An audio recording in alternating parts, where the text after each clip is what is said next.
Hello friends, मैं मनवीर और आप देख रहे हैं लाइफ स्टडी एट होम। तो कैसे हैं आप? उम्मीद करता हूँ अच्छे होंगे। तो इससे पहले बात की हमने कार क्या है, कार के बाद ऊर्जा पढ़ा था। ऊर्जा में गतिज ऊर्जा। गतिज ऊर्जा क्या है? गतिज ऊर्जा में मैंने बताया था कि किसी वस्तु की उसमें वेग के कारण जो ऊर्जा उत्पन्न हो जाती है या उसकी गति के कारण जो उसमें ऊर्जा होती है वो गतिज ऊर्जा होती है। आज बात करेंगे स्थितिज ऊर्जा क्या है, पोटेंशियल एनर्जी। हेडिंग डाल लेंगे स्थितिज ऊर्जा, पोटेंशियल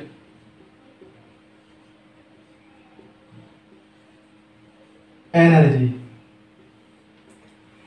स्थितिज ऊर्जा, जैसा कि इसके नाम से ही मालूम पड़ रहा है, स्थिति के कारण अगर किसी ऑब्जेक्ट में ऊर्जा निहित हो जाए, उसकी पोजीशन में कुछ ऐसा चेंज किया जाए कि उसमें ऊर्जा निहित हो जाए, वही क्या है? स्थितिज ऊर्जा।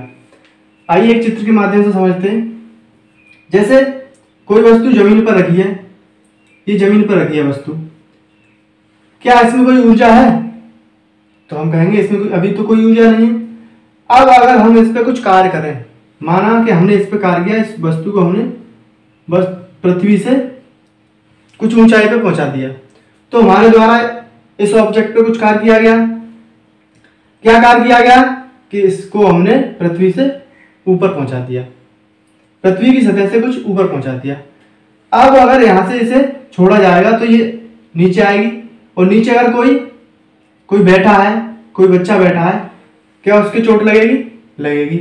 और अगर ये वस्तु यहीं पे रखी होती और तब इस बच्चे के कुछ चोट लगती, तो यहां से कुछ चोट नहीं लगती, लेकिन ऊपर से जब गिरेगी तो कुछ चोट लगेगी। तो जो हमने यहां से लेके यहां तक पहुंचाने में जो कार्य किया था, वही जो कार्य था वो किस में कन्वर्ट हो गया? स्थितिज ऊर्जा में। वही कार्य इसकी पोजीशन में चेंज होने के कारण पोटेंशियल एनर्जी में चेंज हो गया, तभी तो यहां आगे इस पे चोट लग रही है। अब जैसे ये जो वस्तु थी, इसका मास था m, इसका मास क्या था? m था, और हमने इसे h ऊंचाई तक पहुंचा दिया। हमने जो कार्य किया इस पे, यहां से लेके यहां तक, तो इसमें जो विस्थापन आया वो h आया। अब इस ऑब्जेक्ट पर कोई वर्क काम कर रहा है? वर्क कोई काम नहीं कर रहा है अभी तो, क्योंकि अभी तो यहां से हमने यहां पहुंचाया, लेकिन इस पर एक बल काम कर रहा है, फोर्स। वो फोर्स mg होगा। कौन सा फोर्स काम कर रहा है? mg। mg की जो दिशा होगी वो किधर होगी? नीचे की तरफ, क्योंकि इस पर पृथ्वी आकर्षण बल लगा रही है, उसकी दिशा किधर होगी? नीचे को। ठीक है, यहां तक बात हो गई। अब अगर हमें इस वस्तु को पृथ्वी की सतह से ऊपर ले जाना है, इस वस्तु को पृथ्वी की सतह से ऊपर ले जाना है, और इस पे mg फोर्स नीचे के लिए काम कर रहा है, तो पृथ्वी की सतह से ऊपर ले जाने के लिए क्या आपको mg से कुछ ज्यादा फोर्स नहीं लगाना पड़ेगा? अगर mg लगाएंगे तो वस्तु यहीं पे रहेगी। mg से कुछ ज्यादा लगाना पड़ेगा, तभी तो वस्तु ऊपर जाएगी। तो हमने मान लिया mg से कुछ फोर्स ज्यादा लगाया, लेकिन लिमिटिंग कंडीशन के लिए हम mg ही मान लेते हैं। तो हम जो कार्य कर रहे हैं, वो कार्य का फॉर्मूला क्या होता है? Fs cos theta. इससे पहले वाली वीडियो मैंने बताया था W बराबर Fs cos थीटा। हमने जो इस पे कार्य किया है वो कितना किया? कार्य का मतलब इस वस्तु को यहां से ऊपर ले जाने में जो हमने बल लगाया है वो mg लगाया है। लिमिटिंग कंडीशन के लिए हमने mg से कुछ ज्यादा लगाया था, लेकिन mg ही मान के चलेंगे। तो हमने फोर्स कितना लगाया? mg। विस्थापन कितना हुआ? h। अब एक बात बताइए, जो फोर्स लग रहा है ऊपर की तरफ और विस्थापन किधर हो रहा है? वो भी ऊपर की तरफ, तो फोर्स और विस्थापन के बीच में कितना कोण बन रहा है? फोर्स इधर लग रहा है और विस्थापन भी इधर हो रहा है, तो कोण कितना बन रहा है? 0। तो cos 0 का मान कितना होता है? 1 होता है। यहां तक बात हो गई। अब यहां से जो कार्य हमारे द्वारा किया गया वो कितना किया गया, mgh। और यही कार्य ऊपर जाके किस में कन्वर्ट हो गया, स्थितिज ऊर्जा में। तो यहां से जो फॉर्मूला निकला, पोटेंशियल एनर्जी बराबर mgh। पोटेंशियल एनर्जी का जो फॉर्मूला है वो mgh है। क्लियर हुआ, यहां से ये निकला है। अब बात करते हैं यांत्रिक ऊर्जा क्या है। उम्मीद करता हूं स्थितिज ऊर्जा समझ गए होंगे। बात करते हैं यांत्रिक ऊर्जा। यांत्रिक ऊर्जा में कुछ नहीं है, थोड़ा सा ही है। यांत्रिक ऊर्जा गतिज ऊर्जा और स्थितिज ऊर्जा के योग के बराबर होती है। हेडिंग डाल लेंगे मैकेनिकल एनर्जी। यांत्रिक ऊर्जा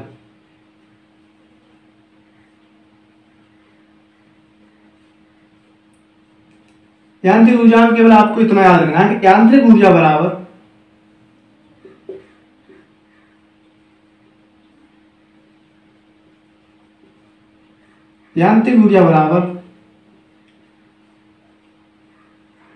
गतिज ऊर्जा प्लस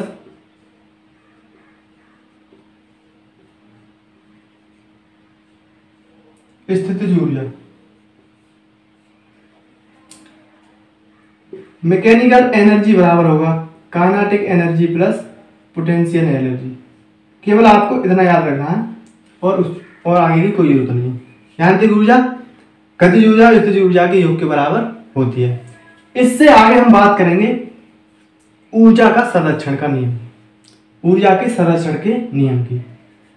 सब जानते हैं कि ऊर्जा का संरक्षण क्या है, कि ऊर्जा को ना तो उत्पन्न किया जा सकता और ना ही ऊर्जा को खत्म किया जा सकता। तो बात करते हैं ऊर्जा के संरक्षण के नियम की। ऊर्जा खत्म नहीं होती है, ना ही ऊर्जा उत्पन्न होती है। ऊर्जा का केवल एक अवस्था से दूसरी अवस्था में रूपांतरण होता है। कभी ऊष्मीय ऊर्जा किसी में बदल जाएगी, कभी विद्युत ऊर्जा यांत्रिक ऊर्जा में बदल जाएगी, कभी यांत्रिक ऊर्जा विद्युत ऊर्जा में बदल जाएगी। तो ऊर्जाओं का रूपांतरण ही है। ऊर्जा ना तो नष्ट होती है और ना ही ऊर्जा उत्पन्न होती है। बात करते हैं ऊर्जा के संरक्षण का नियम। ऊर्जा के संरक्षण का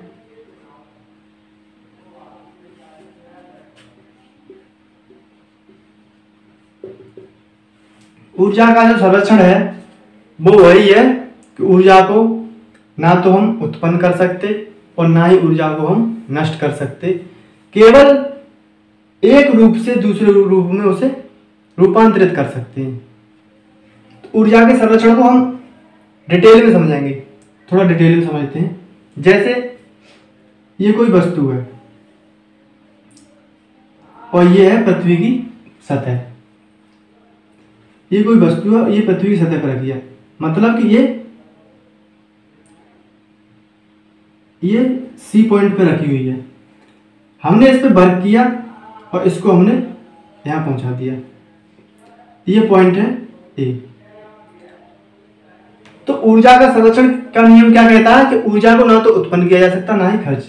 तो कहने का मतलब जो यांत्रिक ऊर्जा, जो टोटल ऊर्जा होगी सी पॉइंट पे, उतनी ही ए पॉइंट पे होनी चाहिए। ए पॉइंट पे जितनी इसमें टोटल एनर्जी है उतनी एनर्जी सी पॉइंट पे होनी चाहिए। इसे चेक करते हैं। अभी हमने क्या पढ़ा था कि टोटल एनर्जी क्या होगी, काइनेटिक एनर्जी और पोटेंशियल एनर्जी। ए पॉइंट पर अगर ए पॉइंट पर टोटल एनर्जी निकालेंगे तो गतिज ऊर्जा पोटेंशियल ऊर्जा काउंट करेंगे, और सी पॉइंट पर अगर निकालेंगे तो टोटल एनर्जी क्या होगी सी पॉइंट पर। ये कहाँ पे ए पॉइंट पे और ये कहाँ पे सी पॉइंट पे। तो दोनों स्थानों पर हम टोटल एनर्जी को देखेंगे कि बराबर है या क्या निकलता है।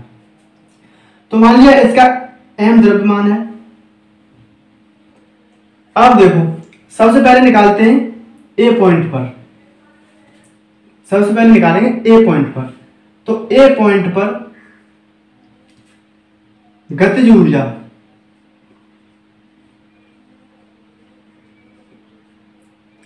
काइनेटिक एनर्जी किस पर, ए पॉइंट पर कितनी होगी, बात कहेंगे 0, क्योंकि ये तो अभी यहां पे रुकी हुई है। तो गतिज ऊर्जा इसमें कहां से आई, तो ए पॉइंट पर गतिज ऊर्जा 0 होगी। अब ए पॉइंट पर ही पोटेंशियल एनर्जी कितनी होगी, mgh होगी, क्योंकि इससे पहले अभी बताया था पोटेंशियल एनर्जी क्या होती है, mgh। इसकी ऊंचाई होगी कुछ h और नीचे के लिए mg इस पे फोर्स लग रहा है, तो potential energy mgh। Total energy A point पर कितनी होगी, potential energy plus kinetic energy, और यहां से टोटल एनर्जी ए पॉइंट पर कितनी निकली, mgh। अब बात करते हैं सी पॉइंट पर कितनी ऊर्जा है टोटल।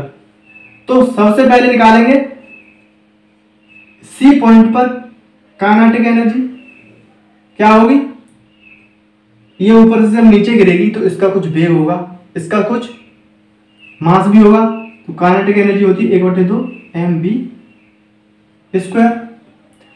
इसी सी पॉइंट पर पोटेंशियल एनर्जी कितनी होगी,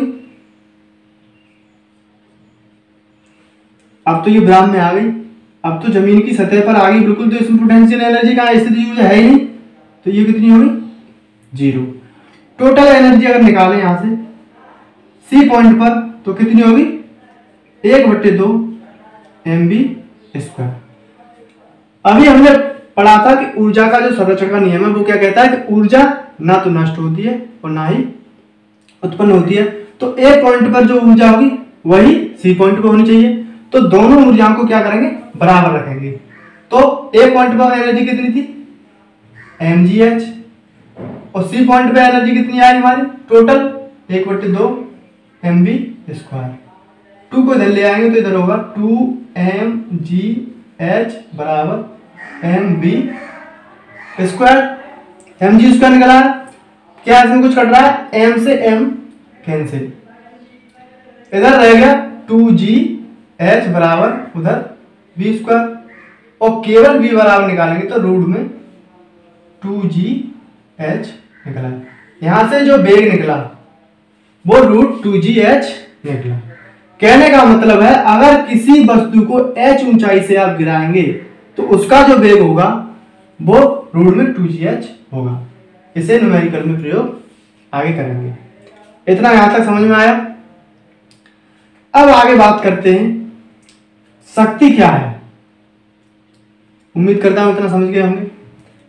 इतना सब कुछ करने के बाद हमने यहां से ये निकाला कि अगर किसी वस्तु को h ऊंचाई से आप डालेंगे या फेंकेंगे तो उसका जो वेग होगा वो रूट में 2gh होगा, 2gh होगा। आगे बात करते हैं शक्ति क्या है। तो शक्ति को आप जानते हैं, कार्य करने की दर को ही क्या कहते हैं, शक्ति। कितने समय में आप कितना कार्य कर पा रहे हैं वही तो आपकी पावर है। 1 घंटे में माना कि आपने 2 किलोमीटर रेस पूरी की और कोई 1 घंटे में 4 किलोमीटर कर रहा है, तो किसके कार्य करने की दर ज्यादा है, जो 4 किलोमीटर दौड़ रहा है। हेडिंग डालेंगे शक्ति। शक्ति क्या है, पावर। लिख देंगे कार्य करने की दर। कार्य करने की दर क्या है, शक्ति है। शक्ति को किससे रिप्रेजेंट करते हैं, पावर। P बराबर कार्य बट्टे समय। कार्य को किससे दिखाते हैं, W से, और समय को T से। बात आती है इसके मात्रक की। तो W का मात्रक यानी कार्य का मात्रक जूल, और समय का मात्रक सेकंड, जूल प्रति सेकंड। इसी को हम क्या बोलते हैं, वाट। जूल प्रति सेकंड को क्या बोलते हैं, वॉट।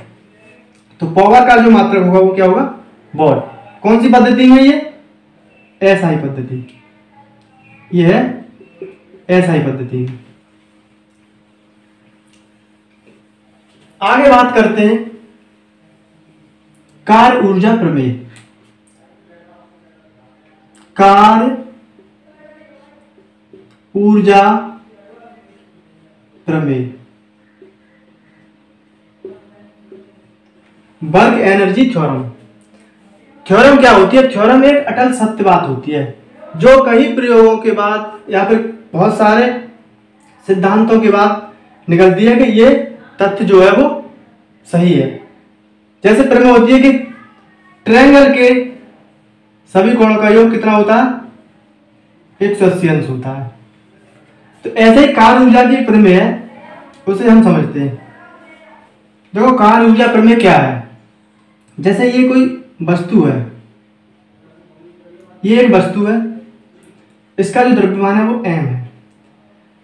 पहली कंडीशन में हमने इस पर कोई फोर्स नहीं लगाया, इस पे हमने कोई फोर्स नहीं लगाया, तब इसकी जो काइनेटिक एनर्जी होगी, गतिज ऊर्जा होगी, प्रारंभिक स्थिति में जब इस पे हमने फोर्स नहीं लगाया है, जब हमने इस पर कोई फोर्स नहीं लगाया है, तब इसकी जो गतिज ऊर्जा होगी वो क्या होगी? m, और इसका वेग मान लिया हमने u। क्या मान लिया? u। m द्रव्यमान है और u वेग है, कोई वेग नहीं, मतलब u एक तरह से जीरो ही है। तो इसकी जो काइनेटिक एनर्जी होगी प्रथम स्थिति में 1/2 mu² होगी। दूसरी कंडीशन में हमने क्या किया? इस पे फोर्स लगा दिया, तब इसकी काइनेटिक एनर्जी क्या होगी? 1/2 mv²। कहने का मतलब ये है कि जब फोर्स नहीं लगाया और बाद में फोर्स लगा दिया तो इसकी गतिज ऊर्जा में कुछ परिवर्तन हुआ? जरूर हुआ।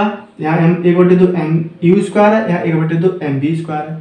तो ये जो परिवर्तन हुआ गतिज ऊर्जा में, ये जो परिवर्तन हुआ फोर्स लगाने से, वो एक तरह से किया हुआ कार्य ही तो है। पहले फोर्स नहीं लगाया, फिर आपने फोर्स लगाया, तो इसमें जो परिवर्तन हुआ वो एक तरह से क्या है? कार्य। तो इसी पे बेस्ड एक क्वेश्चन करते हैं, तब आपके अच्छी तरह समझ में आएगा। जैसे क्वेश्चन दिया है, क्वेश्चन है एक कार का वेग 5 मीटर प्रति सेकंड से 15 मीटर प्रति सेकंड किया जाता है। यदि कार का द्रव्यमान 300 किलोग्राम है तो उस पर किया गया कुल कार्य क्या होगा? तो इस पे जो कार्य किया गया है वो कुल कार्य निकालना है। तो उसके लिए सबसे पहले आपको ये निकालना पड़ेगा कि आपने उसकी गतिज ऊर्जा में कितना चेंजिंग किया, कितना परिवर्तन किया। उसे निकालने के लिए तो यहाँ लिखेंगे किया गया परिवर्तन। परिवर्तन उसकी आपने गतिज ऊर्जा में कितना परिवर्तन किया, सबसे पहले वो निकालना है। तो परिवर्तन किया है, दूसरी कंडीशन में से पहली कंडीशन की घटाएंगे, क्योंकि बाद में उसकी गतिज ऊर्जा ज्यादा हुई होगी जब फोर्स लगाया आपने, और पहले वाली कम होगी। तो बाद वाली में से पहले वाली गतिज ऊर्जा घटाएंगे। तो बाद वाली कितनी है? 1/2 m कितना है? 300। वेग कितना है बाद वाला? 15 का वर्ग। पहली कंडीशन में 1/2 m 300 और 5 मीटर प्रति सेकंड ही तो था वेग, तो 5 का स्क्वायर। 1/2 300 गुणा 225 माइनस 1/2 300 गुणा 25, इतना ही तो है। अब 1/2 300 इसमें भी है, इससे ही काट दो 150 बार। कितना बचा? 150 गुणा 225, 150 गुणा 25, 150 बाहर निकाल लेंगे और 225 में से 25 घट जाएंगे तो 200। ये कितना हो गया?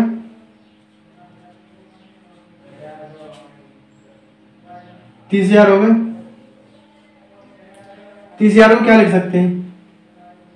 30,000 को लिख सकते हैं 3 गुणा 10⁴ जूल। इस पे जो कार्य हुआ वो कितना हुआ? 3 गुणा 10⁴ जूल। अब बात करते हैं, हमारे घर में बिजली के कुछ उपकरण होते हैं, तो कैसे निकालें कि कितनी यूनिट बिजली खर्च हो गई। तो उसके लिए क्या करना होता है, विद्युत की जो यूनिट होती है वो कैसे निकालते हैं?